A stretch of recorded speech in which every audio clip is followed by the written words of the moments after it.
Good morning, welcome back to my channel MS ফ্যামিলিতে সবাইকে অনেক স্বাগত আর অনেক ভালোবাসা জানিয়ে নতুন ভিডিও শুরু করছি। চিংড়ি মাছ ভাজা দিয়ে আজকের ব্লগটা শুরু করলাম। ভাবছো না গতকালকেও চিংড়ি মাছ, আজকেও চিংড়ি মাছ। উফ, আসলে চিংড়ি মাছটা খেতে না বড্ড ভালোবাসি, তাই আজকে মাছ হবে, কাতলা মাছ হবে, তার সত্ত্বেও চিংড়ি মাছ কিনে নিয়েছি। আর এখানে দেখো ভাত বসিয়ে দিয়েছি, তো ভাতটা আর একটু হবে, ভাতটা হতে থাক, ততক্ষণ এদিকেও রান্না করতে থাকি। আর এই যে দেখো কাতলা মাছ, তো মাছটায় নুন হলুদ ভালো করে মাখিয়ে নিয়েছি, মাছটা ভাজা হবে। তার সাথে যে দেখো আলু পটল কেটে নিয়েছি, আলু পটল দিয়ে মানে পটল চিংড়ি হবে আর কি। পটল চিংড়ি খেতে খুব ভালো লাগে জানো। আর এই যে ফুলকপি হবে, এই মাছের ঝোলে দেব। আর এদিকে হচ্ছে কলমির শাক ভাজা হবে। আর এই যে আদা রসুনের পেস্টের এরকম বড় প্যাকেট কিনে নিয়ে আসা হয়েছে এবার। প্রত্যেকবার ছোট ছোট নিয়ে আসা হয়, এবার একদম বড়টা নিয়ে এসেছি পাশের দোকান থেকে। তো চলো। আর রান্না করতে করতে কি বলবো, রান্না করতে করতে তো আমি গেছিলাম দোকানে ওইগুলো নিয়ে আসতে, মানে ওই আদা রসুনের পেস্ট নিয়ে আসতে। আরও কি যেন আলু শেষ হয়ে গেছিলো, আলু আনতে। এবার দোকান থেকে ফেরার পথে এমন বৃষ্টি এসেছে, সে মানে মুষলধারে বৃষ্টি। এমন আমি পুরো কাক ভেজা হয়ে বাড়িতে ঢুকেছি। ঢুকে তারপরে মানে মাথাটা গরম হয়ে গেল, কারণ ছাদে ছিল প্রচুর জামাকাপড় মেলা। এবার সেগুলো তো পুরো ভিজে ভাত হয়ে গেল। তখন আমি কি করব, তখন রান্নাঘরে এসে জানলা বন্ধ করব, রান্নার দিকটা দেখবো, নাকি নিজের নাইটিটা চেঞ্জ করব, মাথা মুছবো, নাকি আমি ছাদে গিয়ে জামাকাপড় তুলবো। রাগের চোটে আর ছাদে গিয়ে জামাকাপড় তুলিনি, যা সব ভিজছে ভিজুক, সব মানে গালাগালি করছিলাম মনে মনে। তারপরে নাইটিটা চেঞ্জ করলাম, নাইটিটা চেঞ্জ করে চুলটাকে মুছলাম, মাথাটা মুছে চুলটা ছেড়ে দিলাম একটা ক্লিপ দিয়ে। দিয়ে রান্নাঘরে এসে জল হয়ে গেছিলো, সেগুলো সব পরিষ্কার করলাম, করে টোরে তারপরে রান্না বসালাম। তারপরে একটুখানি রোদটা মানে রোদের একটু আসলো আর কি, আভা আসলো, তারপরে জানলার পাল্লা একটা খুলে দিয়ে এই যে দেখো এখন রান্না করছি। কি দরকার ছিল ওই একটু সময়ের জন্য অত ঝমঝম করে বৃষ্টি আসার, বলো? এগুলো সব বাড়ির বউদের সাথে অত্যাচার করা না?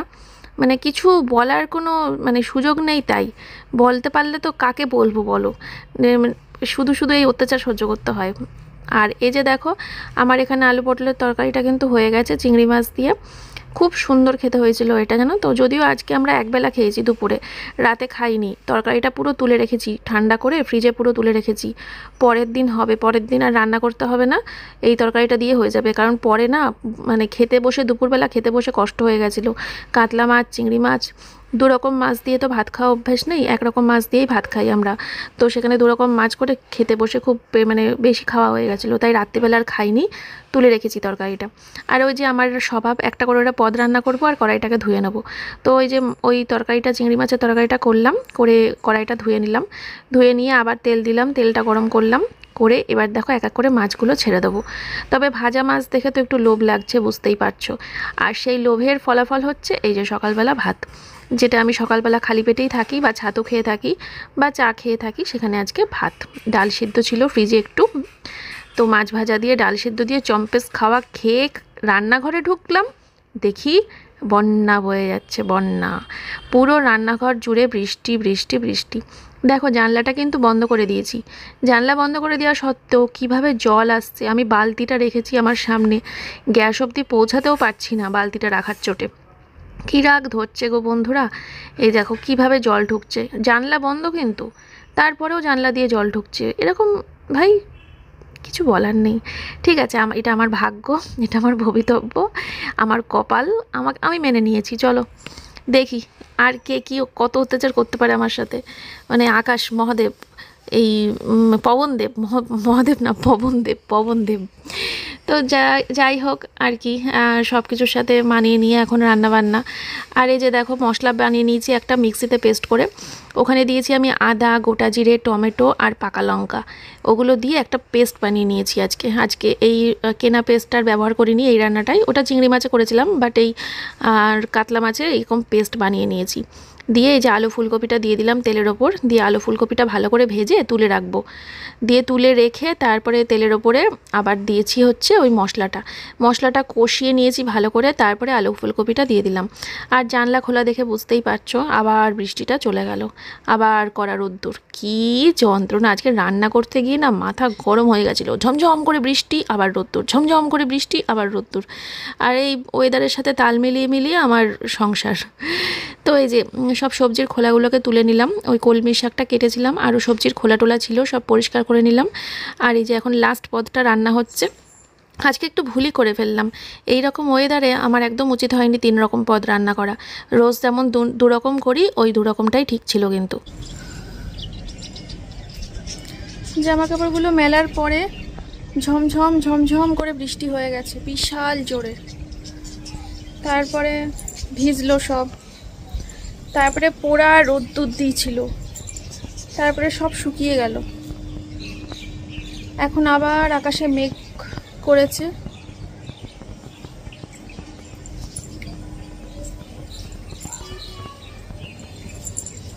হ্যাঁ তুই স্নান কর, আমি আসছি। না না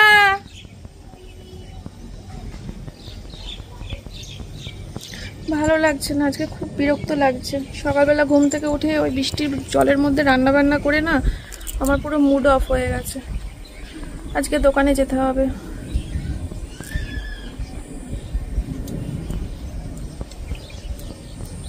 এবার জামা কাপড়গুলো সব নিয়ে এসে সিঁড়িতে মেলে দিয়েছি, কারণ পরের বার যে রোদটা উঠেছিল ওতে জলটা ঝরে গেছিলো, তো আর রিস্ক নিলাম না। এই যে বৃষ্টি শুরু হয়ে গেছে আবার, আর এই পাপোশটা ভিজছে শুকাচ্ছে, ভিজছে শুকাচ্ছে, শুকানোর জন্যই দেওয়া হয়েছিল। আর একটা বেডশিট ছিল, এখানে মেলে দিয়েছি।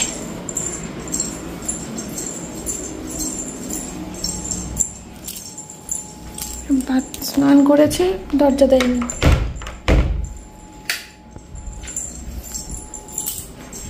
গ্যাস মুছবো।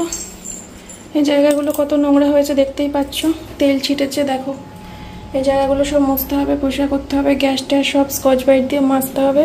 আর এগুলো ঘরে নিয়ে যাই, রেখে আসি, তারপরে এই জায়গাটা পরিষ্কার করি। দেখো এই হাঁড়িটায় পর্যন্ত তেল ছিটে ছিটে এসে লেগেছে। তো বন্ধুরা নিয়ে নিলাম একদম স্কচ ব্রাইট, ভিম বার দিয়ে একদম ভালো করে পরিষ্কার করতে হবে গ্যাসের এই জায়গাটা পরিষ্কার করে তারপরে আর কি আমি স্নান টান করতে যাব। খুব মানে বিরক্ত লাগছে আজকে, সকাল থেকে এত মানে অন্যরকম গেল আজকে। রান্নাবান্নাটা একটু শান্তিতে করতেও পারলাম না, এত হিজিবিজি করে মানে রান্না করেছি, বারবার করে জানলা দিয়েছি, বারবার করে জানলা বন্ধ করেছি, বারবার করে গ্যাসও অফ করতে হয়েছে, একভাবে গ্যাসও অনও রাখতে পারিনি, কারণ কড়াইয়ের মধ্যে টপ টপ করে জল পড়ছে বৃষ্টির। তো সেখানে রান্নাটা করবো কী করে, তো বারবার করে গ্যাস বন্ধ করে দিয়ে ঘরে গিয়ে বসে থেকেছি, আবার এসে রান্না করেছি। আজকে ভাত খেতে খেতে 3:30 বেজে গেছিলো জানো। এই সব কাজ বাজ না সেরে স্নান না করে তো আর মানে খেতে দেওয়াও যায় না, নিজেরও খাওয়া যায় না, তাই না। তো আর তারপরে আবার পুজো থাকে, স্নান টান করে পুজো দেবো, তারপর তো সব, তাই না। যাই হোক, তো চলো এখন দেখো এই জানলাটা বন্ধ দেখে বুঝতেই পারছো খুব বৃষ্টি পড়ছে আবার।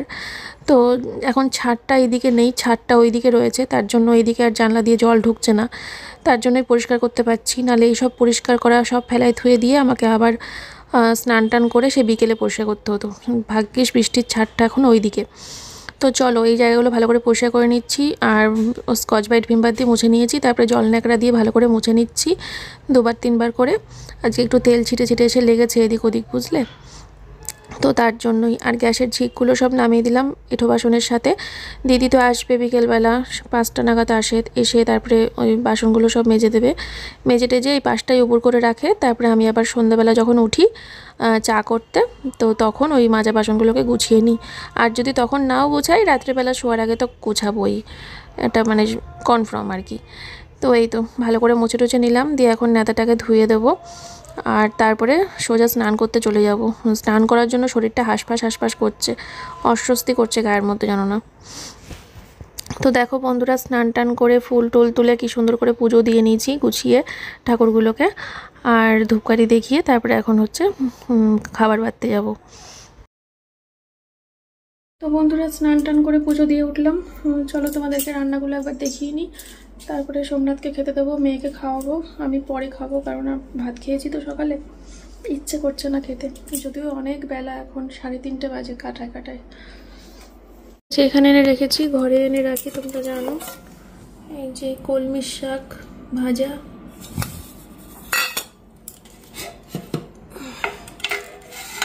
এই যে পটল চিংড়ি,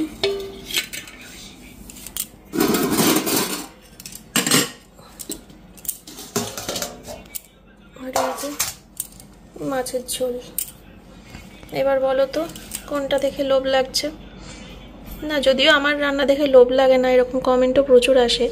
আবার আমার হাতের রান্না খাওয়ার জন্য জাস্ট পাগল হয়ে আছে এরকম কমেন্টও ভরে গেছে আমার কমেন্ট বক্সে অনেক। তাও ভালো লাগে জিজ্ঞাসা করতে। চলো আজকের মেনু, এই ভেন্ডিটাকে সিদ্ধ করে তেল নুন লঙ্কা দিয়ে মাখবো, দিয়ে তুমি আমি মেয়ে তিনজন মিলে খাবো। এই যে এই যে ওরকম দেখাতে নেই মা, এরম এরম করে দেখো, এরকম করে সোজা আঙুল দেখাতে নেই। আর ওইটা দেখেছো? ওইটা কি? ওইটা পোকা হয়ে এসছে, ওটা বেশি দিন রাখিস না। উঠছে? আরে না, তাহলে এ মা এটা বেগুন না, চাল কুমড়ো তো। তুই দেখিস না, কিন্তু ওটা এখন অনেক বড় হবে। পোকা এসে গেছে, এই যে পোকা এসে গেছে। তাই কি হয়েছে? বড় হবে না? হবে, কিন্তু ভেতরে কি হবে বোঝা যাচ্ছে না এখন। বড় হওয়ার তো কথা। পুঁই শাক কার খাওয়ার সময় এসে গেছে না, পেকে যাচ্ছে না? পুঁই শাক, হ্যাঁ, ডগা কেটে দিস, মাথাগুলো খানিক খানিক করে কেটে খেয়ে নিবি। এই যে এখান থেকে কেটে দিবি, তাহলে ফ্যাংরা বেরিয়ে বেরিয়ে গাছটা ঝাঁকড়া দিয়ে খাওয়া যাবে তো? ডাল করে ফেলবো। ওই তো ডালে দিয়ে দিব্যি, দুটো ডাল আছে তো, তখন হয়ে যাবে একদিনের তরকারি। কিন্তু ওই কেটে দিলে তারপরে বড় হবে। এই দেখ দুটো ডাল, এই দুটো ডাল কেটে ডাল করে নিবি। তা কেটে নাও, কেটে ফ্রিজে রেখে দিই, পরশু দিনকে করবো। কেন বাসি করার কি দরকার? থাক না, আছে কেটে নিয়ে করবি। হ্যাঁ, কত ফুল হয়েছে, সবাই বলছে এই ফুল দিয়ে বড়া খেতে হেভি লাগে নাকি। ফুলেরও বড়া খায়? হ্যাঁ, সবাই কমেন্ট করেছে। ওখান থেকে একটু লেবু ছিলি, লেবু আর একটু মনে হয় বড় হবে রে। একটাই ছিলবো, লেবু আর একটু বড় হবে। এখন তুলিস না, অনেক বড় হবে লেবু। তো বন্ধুরা, আমি তো পুরো রেডি হয়ে গেছি, আর আমি ওয়েট করে আছি ওই সুকন্যার জন্য। সুকন্যা আসবে এখন নাচ শেখাতে, আসলে পরে তারপরে ওর একটা ভিডিও ছাড়বো ইউটিউবে, শর্ট ভিডিও, তার জন্যই ওয়েট করে আছি। এই তো এসে গেছে, ওর একটা শর্ট ভিডিও ছাড়বো। আগের দিন ওই শর্ট ভিডিওটা ভালো। এই ছাদে আসো, আসো আসো আসো কামিং। তো আগের দিনকে ওকে দিয়ে যে শর্ট ভিডিওটা করেছিলাম, সেটাই তোমরা প্রচুর ভালো ভালো কমেন্ট করেছো, 50,000-এর ওপরে ভিউ হয়েছে। তার জন্য ওকে আজকে আরেকটা শর্ট ভিডিও করতে বলবো। আগের দিনকে কত ভালো ভালো কমেন্ট করেছে সবাই, ধন্যবাদ সবাইকে। 50,000-এর উপরে ভিউ হয়েছে, তারপরে কত সুন্দর সুন্দর কমেন্ট এসছে। বলছে এই দিদিটা, একজন লিখেছে এই দিদিটা কি সুন্দর নাচে গো, এই দেখো। একজন লিখেছে এই দিদিটা কি সুন্দর নাচে গো। আমিও পড়েছি, আমরাও নাচ দেখে আজকে আরেকটা শর্ট ভিডিও ছাড়বো, তারপরে দোকানে যাবো। ছাদে নাচবো, ছাদে নাচবো, ছাদে বলছে আমরা আজকে ছাদে নাচবো। ঠিক আছে চলো, আসছি পরে। দেখি কি গানে নাচানো যায় ওকে। 59 সেকেন্ড। হ্যাঁ 59 সেকেন্ড। না 59 3 মিনিটের মধ্যে রাখতে হবে, নাহলে শর্টে আপলোড করা যাবে না। হ্যাঁ হ্যাঁ সে ঠিক আছে। দুটো রিলস সুকন্যাকে দিয়ে করালাম, আমি দেখি রাত্রের মধ্যে এডিট করব, করে তারপরে পোস্ট করব। কারণ এখন তো তাড়াহুড়োর মধ্যে আছি, যেহেতু দোকানে যাবো, ওটা এডিট করতে অনেকটা সময় লাগবে। তার জন্য এখন আর চাপ নিচ্ছি না এডিটের। বাবা আমি হাঁপিয়ে গেছি ক্যামেরা ধরতে ধরতে, আর ওরা নাচতে নাচতে হাঁপায় না। আজকে ছাদেই নাচ প্র্যাকটিস হবে। এই যে নিয়ে আসলাম, এই বক্সটা এখানে রয়েছে।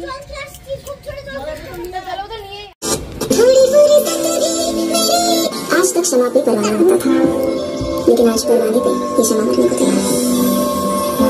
थोड़ी थोड़ी सतरी मेरी जादू भी बाहों को दीजिए, थोड़ी थोड़ी सतरी मेरी जादू भी बाहों को दीजिए। आज की रात आँखों से लीजिए, आज की रात आँखों से लीजिए।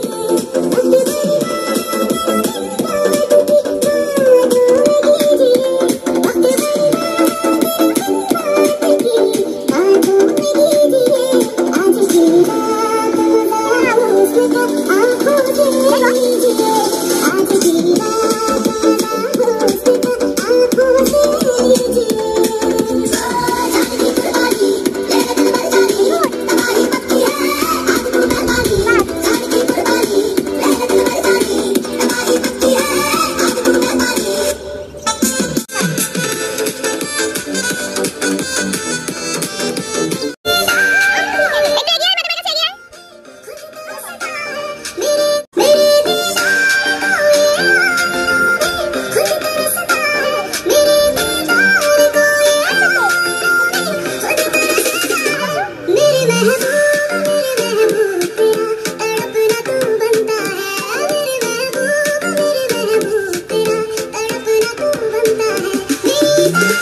বন্ধুরা ভিডিওটা আর বড় করছি না, একদম ভিডিওটা শেষের মুখে, বুঝতেই পারছো।